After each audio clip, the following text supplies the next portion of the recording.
would say the organizations who are not using one of the vulnerability assessment tool or who are not doing vulnerability assessment, they have started realizing the fact that vulnerability assessment is very important to increase the security posture.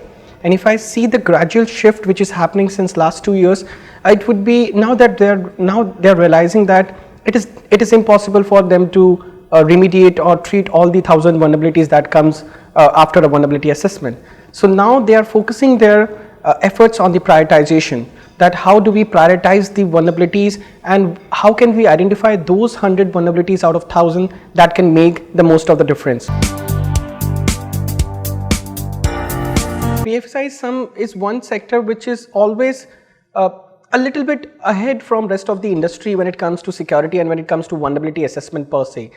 And one of the reasons I would say is BFSI sector is more regulation centric, and they want to do everything which is written in the regulation. So more often than not, I see most of the BFSI sector doing these activities just for the compliance purposes, because PCI DSS says so, because ISO 27001 says so. But we are still expecting them to turn around and change the way they would be doing vulnerability assessment, because they're hitting a lot of hurdles while they are doing their vulnerability assessment and vulnerability management.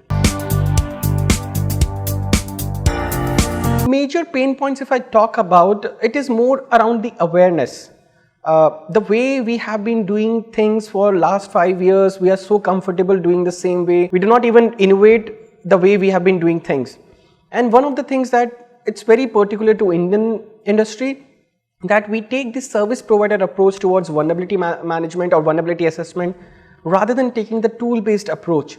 So rather than the organization procuring a vulnerability assessment tool, I see organizations engaging one of the service providers in the organization at a very minimal cost and asking them to run the vulnerability assessment for them.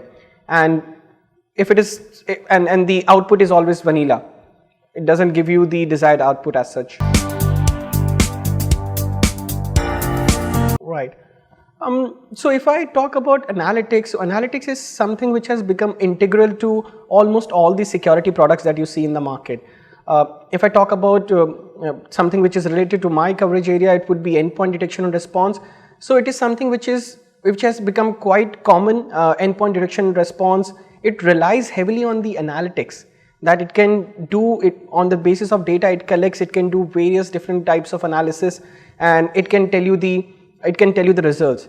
So the way data analytics have been, or the successful models of data analytics would be when you know what to derive out of the data. So the data set may remain constant for various different set of tools, but what to derive out of the data is something that would be configured by the security vendors which are using the analytics. The way analytics does it for us is the correlation, which is not possible by human beings, or having 5-10 people doing various different various correlation of different data sets. So gathering data and analyzing data from different data sets like endpoints, servers, user behavior, server behavior, credential misuse, whether the insider is using it for benevolent or malicious purposes or not. So these kind of correlation is something that can be very rapidly done by data analytics, and that can help in lowering down or reducing the time to detect of an attack. Absolutely. So one of the most common areas that we see organizations outsourcing their services would be security operations center. A lot of the organizations, they do not generally have a huge security operations center, or even they have zero security operations center. And there are different reasons behind it, because it is very difficult to find skilled labor for the same, skilled human resources for the same, and you should also have domain knowledge to run the security operations center, because it is, if you look at the essentials, if you essentially look at it, it is uncovering some of the threats which may go undetected by various different security technology that you have in place.